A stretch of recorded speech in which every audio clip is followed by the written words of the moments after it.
Այս բնակավայրը Կուր Արաքսյան մշակույթի առանցքային հուշարձաններից է։ Հազարամյակների ընթացքում անգամ գտնվելով օտար տիրապետությունների ներքո, ենթարկվելով տարբեր ազդեցությունների, այն միևնույն է, չի կորցրել իր յուրօրինակությունն ու բացառիկությունը։ Բաց երկնքի տակ վաղ բրոնզեդարյան Շենգավիթ հնավայրն է։ Մայրաքաղաք Երևանի հարավ-արևմտյան մասում, սահմանակից լինելով Կենտրոն, Մալաթիա Սեբաստիա և Էրեբունի համայնքներին, Հրազդան գետի ձախափին է տեղակայված Շենգավիթ համայնքը, և հենց այստեղ Երևանյան լճի արևելյան հրվանդանին է գտնվում հայկական լեռնաշխարհի հնագույն բնակավայրերից մեկը՝ վաղ բրոնզեդարյան Շենգավիթը, որն այսօր ներկայանում է Շենգավիթ պատմահնագիտական արգելոց թանգարանի կարգավիճակով։ Գտնվում ենք մի կարևոր հուշարձանում, որից ներկայացնում ենք Կուր Արաքսյան մշակույթի 60-յա հուշարձան։ Այս մշակույթը ձևավորվել է մեր թվարկությունից առաջ 3350 եւ տևել է մինչեւ մեր թվարկությունից առաջ 2200 մոտավորապես ժամանակաշրջան են գրկել եւ տարածվել է հայկական լեռնաշխարհով մեկ, հարավում հասել է մինչեւ Սիրիա, Պաղեստին, հյուսիսում մինչեւ Դաղեստան։ Պատկերացրեք բավականին ինչ տարածք են գրկել այս մշակույթը։ Արևելքում իրանական սարահարթ եւ արևմուտքում միջև հայկական լեռնաշխարհի ավարտը։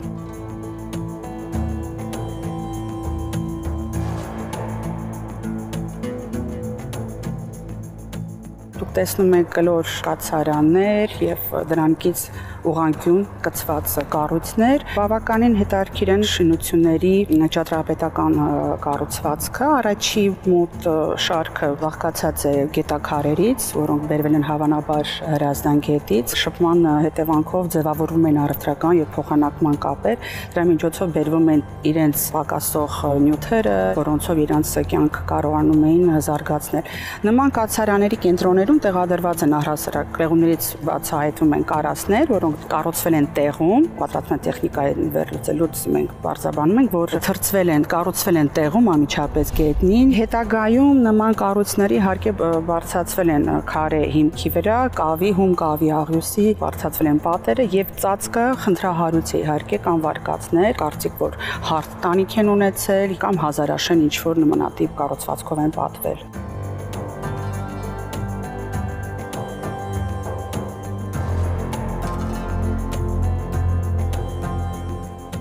Այս հուշարձանում բացի բնակավայրից իհարկե գից մենք բացահայտել ենք պեղումների հետևանքով Դամբարանա դաշտը, որը փոքր հեռավորության վրա է գտնվում գետի մոտ։ Պեղել են տաճարական համալիր հուշարձանի գետի հակառակ կողմում։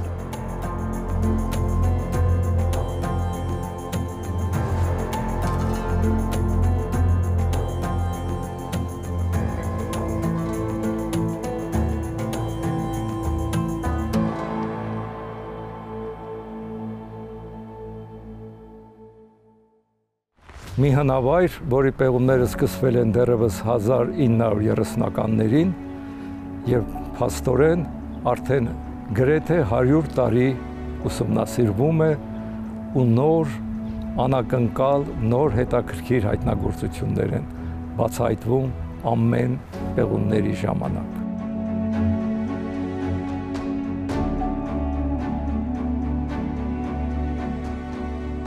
Սովորական մի բնակավայր, թե հնագույն քաղաք։ Սա խնդիր է, որը որ հուզում է այսօր հնագիտական միտքը։ Ինձ համար հստակ է, որ այստեղ մենք գործ ունենք նախապետական քաղաքատիպ բնակավայրի հետ, որին հատուկ են բացառիկ հատկանիշներ, կոթողային ճարտարապետություն, հզոր եւ անկրկնելի պաշտպանական համակարգ, պարիսպներ, որոնք մենք երբ պեղել ենք, ունեին 4 մետր լայնությամբ պահպանված հատվածներ։ Ըստ վկայությունների, ամենամատչելի տեղում այդ պարիսպների լայնությունը հասել է 10 մետրի։ Ափսոս այդ ամբողջ պարիսպները ավիրվեցին 1920-ականներին, երբ Շենգավիթը վեր էր ազվել քարանքի եւ այդ քարերով կառուցվում էր նոր գյուղի դպրոցը։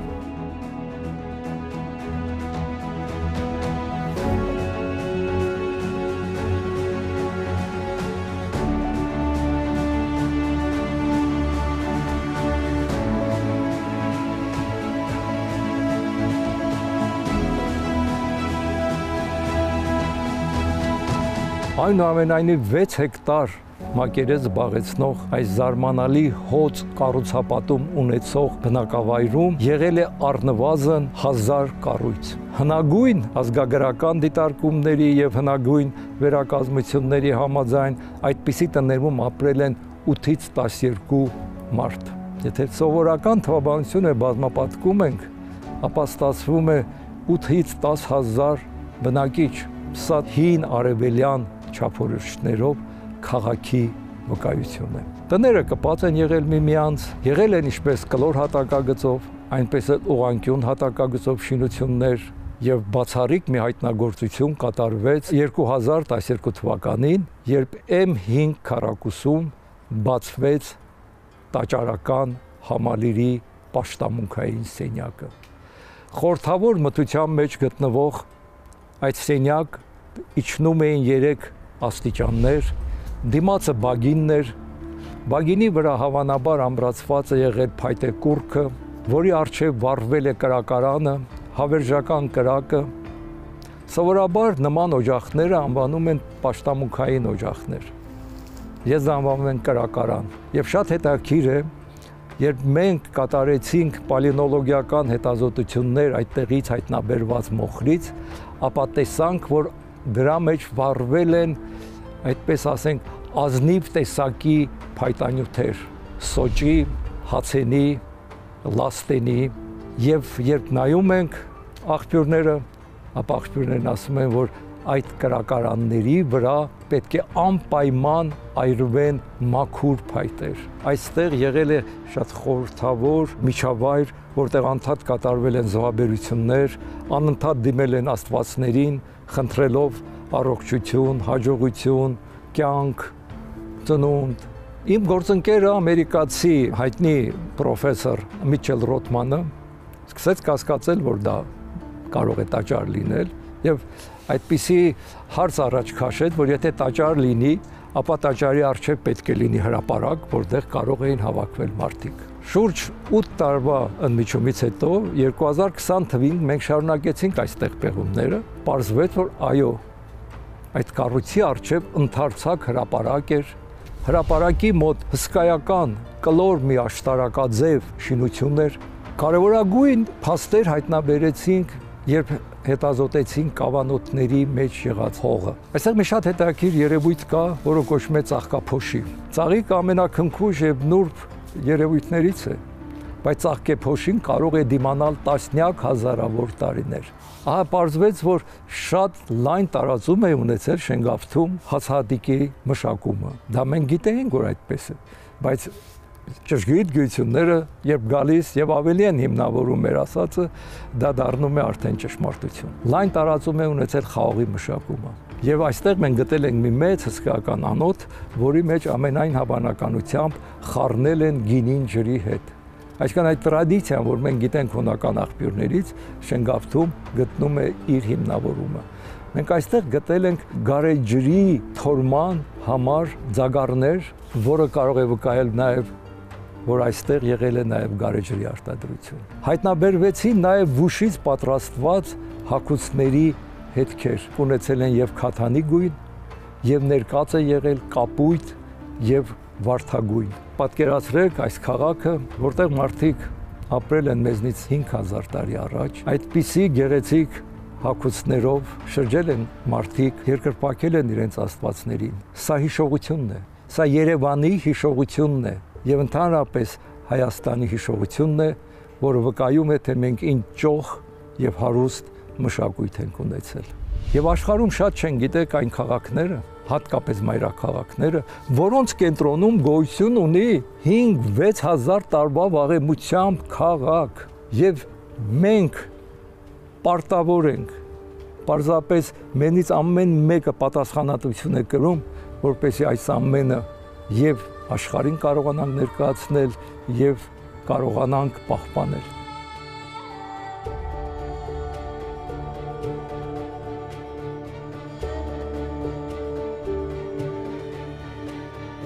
Խորհրդային տարիներին Շենգավիթը զգալիորեն վնասվել է։ 1950-ականներին հենց նավայրի սրտում կառուցվել են հիվանդանոցի ու պոլիկլինիկայի շենքերը։ Կից կառույցներ, որոնք անխնա տարածվել են այստեղ, մի քանի անգամ կրճատելով շուրջ 6000-ամյա պատմություն ունեցող բացառիկ այս հուշարձանի տարածքը։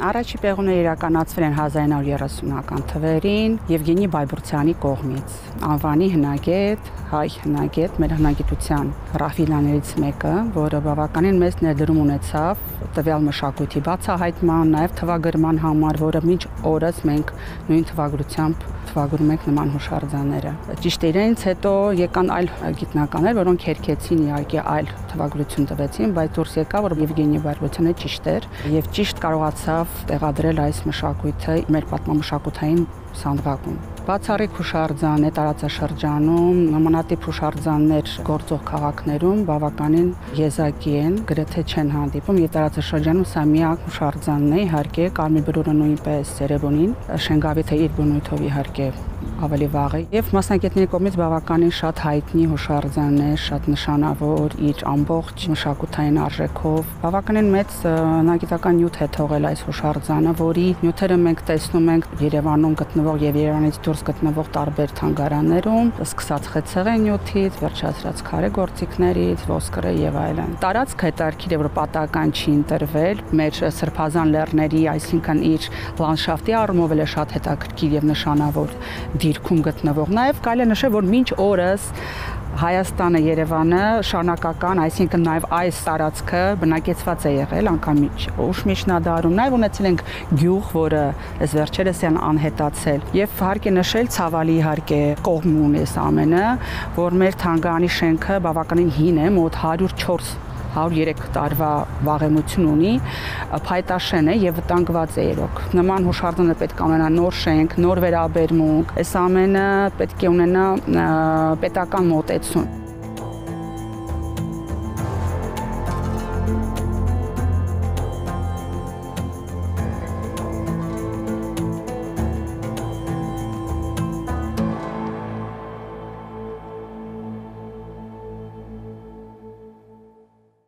Շենգավիթ արգելոց թանգարանը գործում է 1968 թվականից որպես Սերեբունի արգելոց թանգարանի մասնաճյուղ։ Շենգավիթ անվանումը տրվել է առաջին պեղող հնագետ Եվգենի Բայբուրցյանի կողմից եւ Շենգավիթ համայնքի անունից անունը տվել է Շենգավիթ։ Մինչ այդ մշակույթը հայտնի եղել Կուր Արաքսյան անվանումով, մի մշակույթ է, որը սկզբնավորվել է հայկական աշխարհում եւ այնուհետեւ զբաղեցրել է շատ մեծ տարածաշրջան։ Այնուհետեւ Շենգավիթ անունից մշակույթը նաեւ անվանվել է Շենգավիթյան եւ հայ հնագիտության մեջ Շենգավիթյան տերմիններ շարունակել օգտագործել։ Թանգարանում ցուցադրվում են ցուցանմուշներ, որոնք պեղվել են սկսած 1936 թվականից եւ այստեղ մենք կարող ենք տեսնել այնպիսի բացառիկ ցուցանմուշներ, որոնք լավագույնս ներկայացնում են Շենգավիթյան կամ Կուր Արաքսյան մշակույթի մարդու կենցաղավարությունը։ Ուշագրավ են օջախը, որը ունեցել է երկակի կիրառություն, կիրառվել է եւ կենցաղում եւ ունեցել է ծիսական նշանակություն։ Այնուհետև տեսնում ենք, որ օջախները կիրառվել են ոչ միայն տներում, որոնք հավաքատեղի էին եւ մարդիկ հավաքվում էին այդտեղ ծիսակարգեր են իրականացնում, այնուհետև տեսնում ենք, որ օջախների կիրառությունը շարունակում են տաճարական հատվածներում, որը հայտնաբերվել է 2000-ական թվականներին։ Ցուցադրվում են խեցեղեն կավամաններ, որոնք ունեն մեծապես սև փայլեցած գունավորում եւ շատ դեպքերում նրանք ունեն ներսից կարմիր կամ կավի հենց հիմնագույնն է, իսկ դրսից սև գունավորումն է։ Շենգավիթյան կավամանների եւս մեկ առանձնահատկություններից մեկը կայանում է նրանում, որ բոլոր կավամանները գրեթե նախշազարդված են եւ այստեղ կարող ենք առանձնացնել այնպիսի նախշեր, որոնք իրենցից ներկայացնում են հասկեր, երկրաչափական նախշեր, նաեւ իրենք տարբերակվում են ձևով, ունեն նեղ հատակներ, լայն իրան, լայնացող կամ նեղացող վզիկներ։ Այստեղ մենք տեսնում ենք նախշազարդ, որը պատկերված է քրեղանի ներսում, տեսնում ենք նաեւ հավերժության նշանը, սվաստիկան եւ կրկին կավամանի ներսում տեսնում ենք օջախի պատկերը։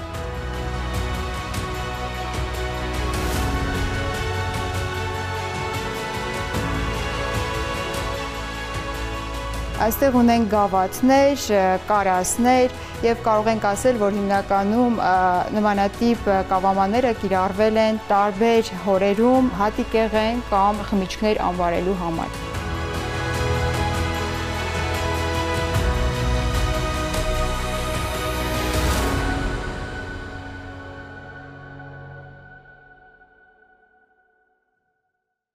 Հնավայրում պեղվել են նաև դամբարաններ եւ դամբարաններից պեղված գլխի գտածոյի հիման վրա մենք ունենք թանգարանում ներկայացված վերակազմությունը գլխի, որը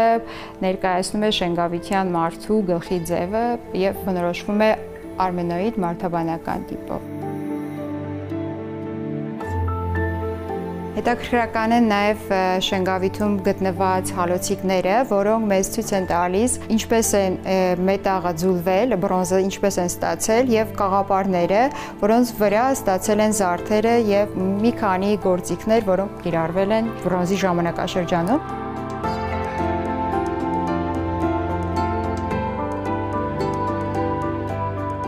Թանգարանում ունենք ցուցադրված նաև ոսկորից պատրաստված իլիկի գլուխներ, որոնք ներկայացնում են զարգացած ժամանակաշրջանի ու զարգացած մանածագործության մասին։ Նաև շատ հետաքրքրական են կանացիակերպ եւ թռչնակերպ ու կենդանակերպ կուրքերը, որոնք օգտագործվել են հավանաբար ծեսերի ժամանակ, որովհետեւ շատ կուրքեր գտնվել են հենց ծիսական օջախների շուրջը։